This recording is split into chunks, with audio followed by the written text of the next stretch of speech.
Hi guys, Mrnewmobile here. Please subscribe followed by the bell. The line between the iPad Pro and the MacBook Air has always been slim, despite being very different devices. They're the two 13-inch devices in Apple's lineup. And with the updated M4 iPad Pro, they are more competitive with each other than ever. There's a lot we still don't know about the M4 iPad Pro.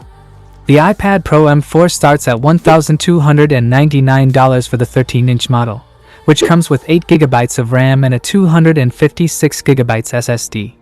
Meanwhile, the MacBook Air 13-inch M3 undercuts that by $200, coming in at $1,099 for the same configuration of memory and storage. To make things closer to fair though, I'll add in the $100 to that starting configuration to bring the GPU up to 10 cores. Now, there's only a $100 difference between the two. But let's not forget, in order to make the iPad Pro a true laptop replacement, you'll need to pay an extra $349 for the Magic Keyboard, bringing the price up to $1,648, and that doesn't include an Apple Pencil, if you want one of those. Ouch. For a similar price, you could instead get a MacBook Air with 16GB of RAM and 1TB of storage. However, those dimensions change quite a bit once you convert this into a proper MacBook Air competitor, namely, by adding the new Magic Keyboard. We don't know exactly quite how much thickness or weight this adds, but the original Magic Keyboard made the previous iPad 0.6 inches thick, which would be thicker even than the MacBook Air.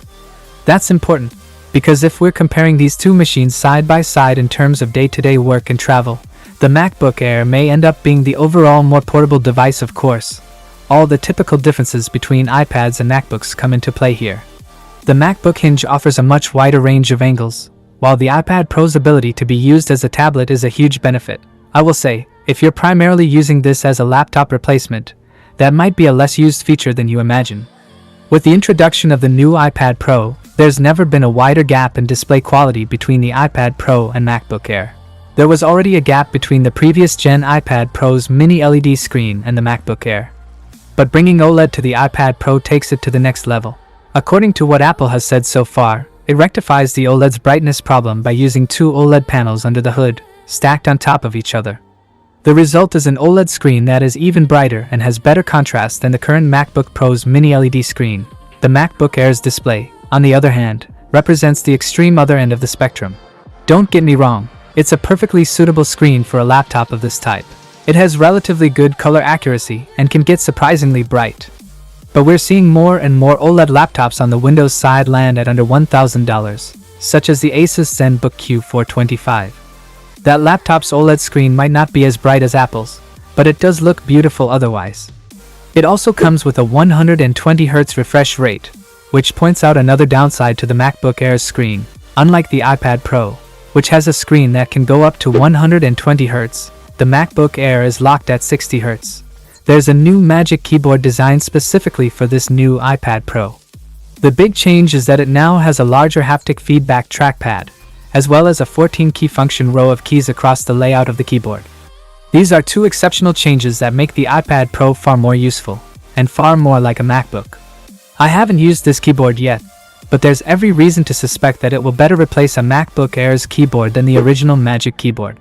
The layout of the MacBook Air is a bit more spacious, of course, and I appreciate those full-size function keys over the half-sized ones of the iPad Pro. But those are nitpicks. These are much more comparable now than they've ever been before. The port selection isn't so different either. Both devices have just two Thunderbolt ports, so long as you've got the iPad Pro connected to the Magic Keyboard. The one advantage the MacBook Air has over the iPad Pro is the addition of the MagSafe 3 power connection, by offering a dedicated power plug that frees up your other two ports. The other major benefit of the MacBook Air is the inclusion of the headphone jack, something the iPad has not had for many years. The fact that the M4 has ended up on the iPad Pro before a MacBook has surprised us all. Just how big of a deal is this new chip? Well, we won't know for sure until we can test the thing out ourselves. But Apple has certainly thrown out some rather big statements. The M4 is supposedly 4 times faster than the M2 and 10 times faster than the M1. In applications, the M4 in the iPad Pro is said to be 50% faster in Procreate and to be able to handle 4 times more streams in ProRes RAW and Premiere Pro. There hasn't been much in terms of comparison to the M3, so we'll have to wait and see how those numbers play out. I'm especially interested to see if the GPU performance has been accelerated at all, considering how big of a graphical jump the M3 was over the M2. The other important factor is AI performance. Apple is about to pull back the curtain on its AI developments at its Worldwide Developers Conference next month, and the improved neural engine in the M4 is an important part of the equation. Capable of 38 TOPS trillion operations per second, the M4 is a huge step up from the M3, as it more than doubles the 18 TOPS of the M3. How this will all play out is to be determined, but it's clear that the M4's biggest advantage may be its AI capabilities. The iPad Pro is a significantly more expensive device than the MacBook Air, but it comes with many benefits. It has a much better screen, a faster chip inside, a better camera. In fact, it has two, Face ID, and a touchscreen. That's a lot. It certainly adds up to a much more premium device. With the MacBook Air, you get more configuration options, a larger keyboard and trackpad, better battery life, a headphone jack, and an overall more portable form factor.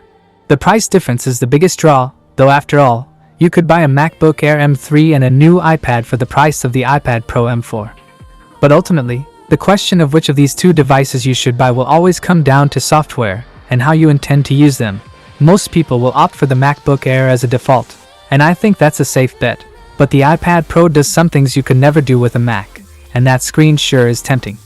Interestingly, the M3 MacBook Air will likely still have better battery life. The iPad Pro has a much small battery in it, giving the M3 MacBook Air a significant upper hand.